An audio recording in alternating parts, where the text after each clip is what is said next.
Hello everyone, welcome back to my fourth blog.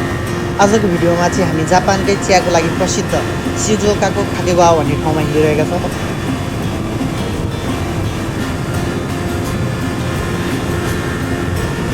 घरबाट हिँड्दै भइसकेको थियो, त्यसरी म चाहिँ एकदम साथी घर गइरहेको थिएँ होइन।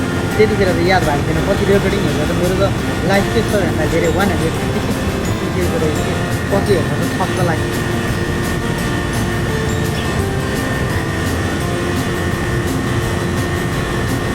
बाटोमा गइरहेको थिएँ, त्यतिखेर जिन्दाको सोरुम देखेँ। ब्रेक प्याड पनि फेरि गर्ने बेला भएको थियो, त्यही बेला फेरेर जान्छु भनेर यतातिर लाग्यो।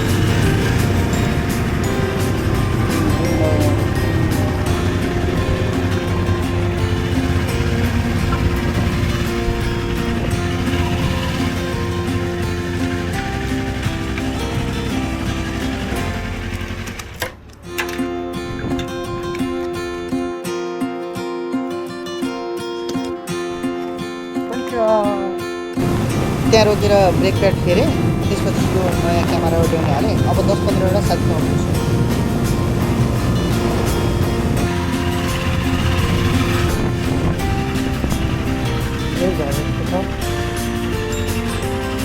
म बाहिर चाहिँ कहाँ तिमी झ्यालबाट हात हलाउँछ टाढो तल गएर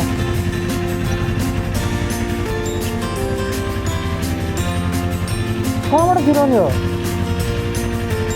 यहाँबाट फिराउने? तुम्हारेबाट फिराएर आउने हो? लु रेडी हो रेडी।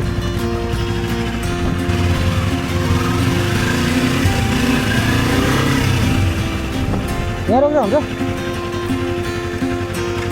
म त उतापट्टिबाट छिर्ने होला भन्छु नि। हो र? गाडी रोक्नु पर्छ साथी। ती गाडी चाहिँ खारीले हान्दिने अनि गाडी चाहिँ नराखेर हुन्छ।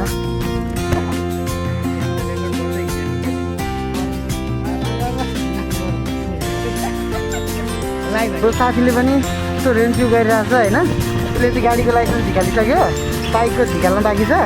ऊ पनि बाइक चलाउनु चाहिँ एकदम मनपर्छ अरे होइन।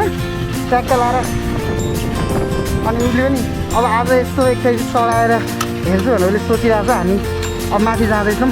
लु बाँकी चाहिँ एकछिन है त। साथीको घर थियो होइन, यहाँ आयौँ। साथीकोमा अब 2जना मिलेर हामी चाहिँ माथि चिया बगान जाँदैछौँ है त। ए लोकेसन सेट हामी बिर्स्यो अन्डै हो माई गड। ल आज चाहिँ म एक्सपिरियन्ससँग हिँडिरहेको छु होइन। यो चाहिँ उसको गाउँ हो, यहाँको चाहिँ उसलाई सब थाहा छ। उसको गाउँ होइन उसको सहरै भन्दा नि हुन्छ। ल यता हो यता ओके।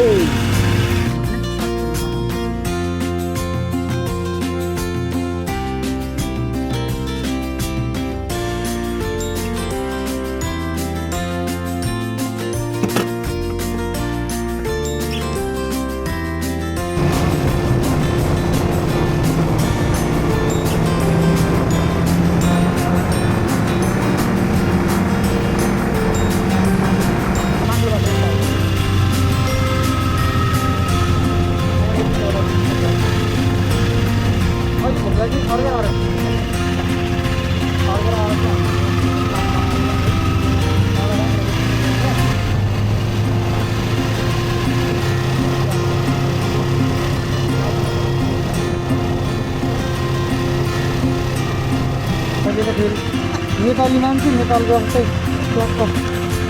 पछाडि गाउँले हेर्न पाउँछ भन्ने हेर्नु। यहाँ चाहिँ पछाडि बसोस् अगाडि बसोस् हिँडमा बसोस् मर्न सक्छु।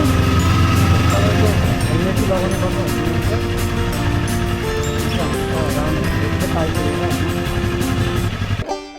यो चाहिँ यस्तो राम्रो छ हेर्नुहोस्। माथिबाट चाहिँ ठ्याक्क ड्रोनले खिच्यो भने चाहिँ ओछ्याको खान्जी देखिन्छ। छ ऊ चाहिँ हाम्रो अलि सानो हो।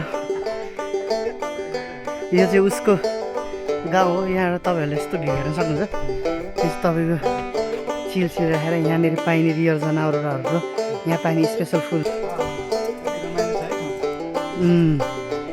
आज चाहिँ उसको चोइसको ठाउँ हो यो, हेर्न सक्नुहुन्छ तपाईँहरूले। यहाँबाट उसको गाउँ हो यो। गाउँ त के भन्नु, उसको सहर हो यो।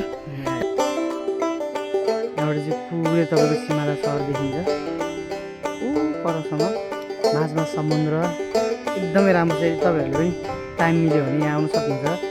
म डिस्क्रिप्सनमा यहाँको लोकेसन राखिदिन्छु।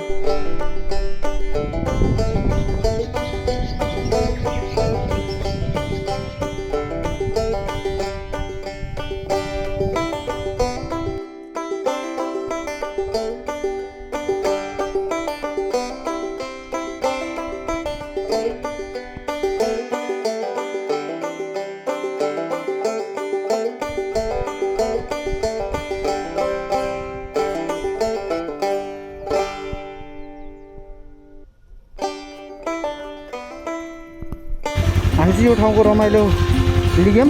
अब हामी चाहिँ तल जाँदैछौँ। Let's go.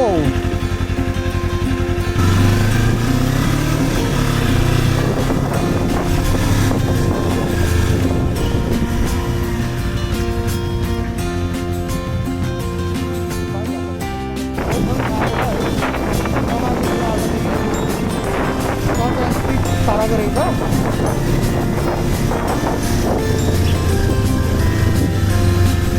तपाईँहरूको टाइम छ, तपाईँहरूलाई उच्च मन गर्छ उच्चबारी आउनु।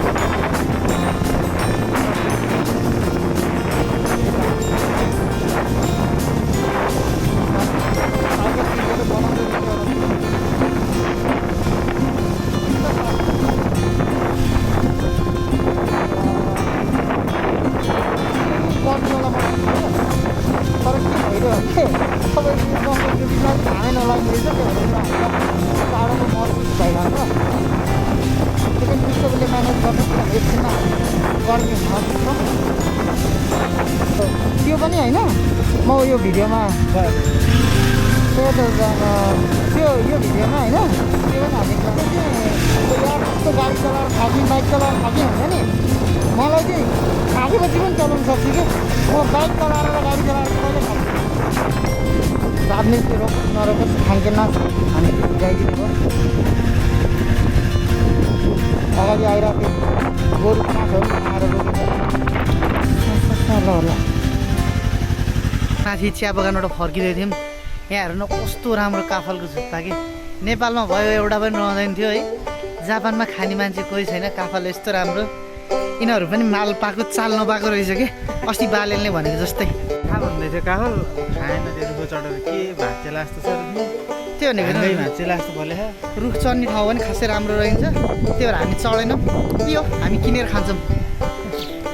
हामी चाहिँ ठ्याक्कै यहाँ आयौँ होइन। अब फेरि ओछ्याबारीमा आएर ओछ्या नखाए त आजको मजै आउँदैन भनेर ल्याएको। यसलाई चाहिँ के भने पहिला चाहिँ यो खाने रे बिस्तारै मुखमा छिरेपछि त्यसपछि मात्र यो खाने भनेर सिकाएर गएपछि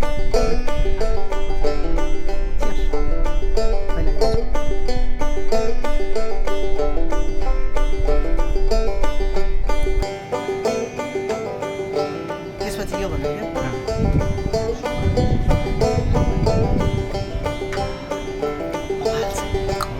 दामी छ यार। भयो भने हामी नेपाली हो नि त यार। त्यो नेपालीको जिनले छोडेको छैन क्या। जापानमा आएर केही हदसम्म त सुध्रियो होला म होइन, तर पुरै सुध्रिनु सकेकै छैन क्या। यताउति गर्ने बित्तिकै नेपालको हावा छोइहाल्छ।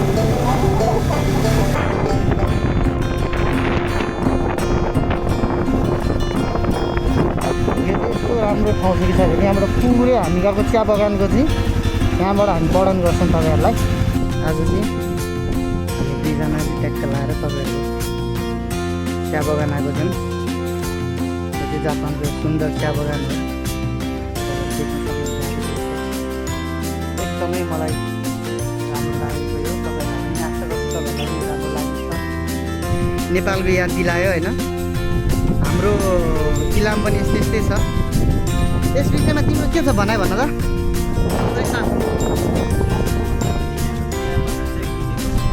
है नेपालको तर हाम्रोमा भयो डोगा लिएर काट्थ्यो, यहाँ चाहिँ मिसिनले काट्छ नि त, अलिक चाँडो हुन्छ। त्यस्तै छ साथीहरू।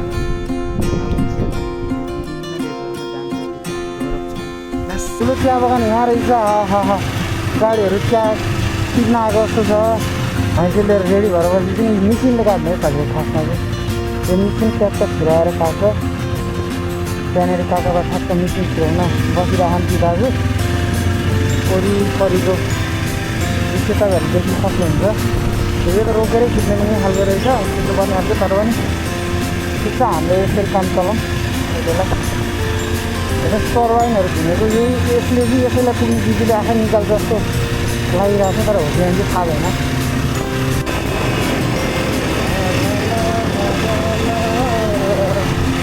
त्यहाँ चाहिँ चुपचाप प्रसारण गर्ने ठाउँ पनि यही के हो।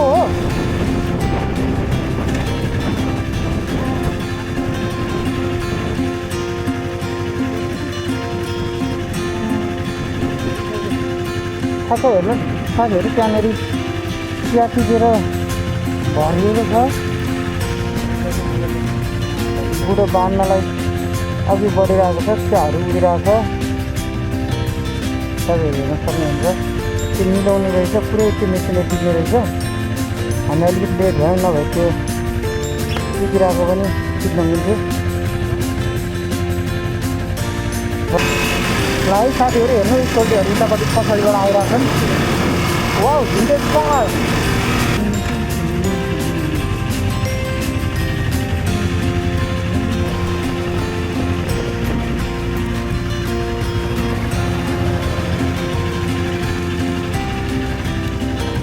ओ माई गॉड यार, बाइक त डुकाटी, बाइक त बवाल बाइक। यहाँ माथि पनि रोक्नु मिल्दो रहेछ त बाइक, होइन? हो।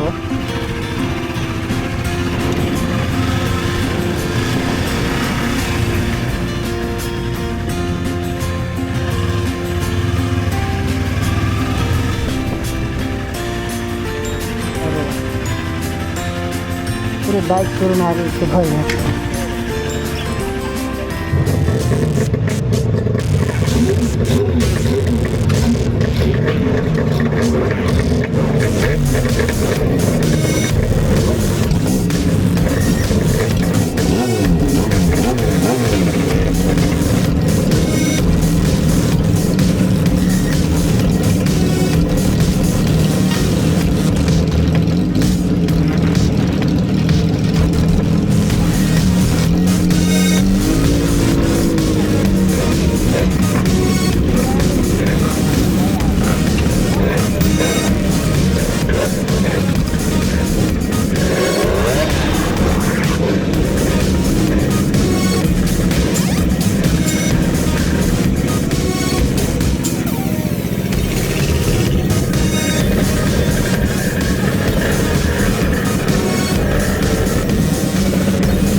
साथीलाई अब घर गइदिन्छु म। दस यो सानो बाटो चाहिँ नभन है, फेरि म छिराउँदिनँ। यता यहाँ हामी यता जाँदैछौँ। यसपछि हामी फाइनल डेस्टिनेसन आयौँ, साथीको घर यहीँ हो। अघि हामीले यहाँबाट सुरु गरेको भ्लग तपाईँहरूलाई यादै होला। यहाँबाट छुट्टिन्छौँ, खाससँग चाहिँ म छुटिँदैछु। म चाहिँ अझै कन्टिन्यू गर्छु पऱ्यो, घरसम्म जानु पऱ्यो। ल राम्रोसँग गएर हिँडेँ साथीहरू, 50 किलोमिटर छ। ल दादा है त ह्यान्डपास भेटौँ ल। ल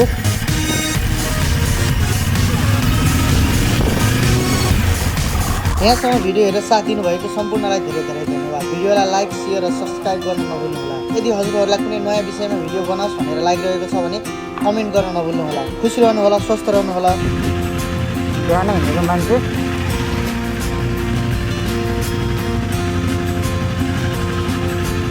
भएर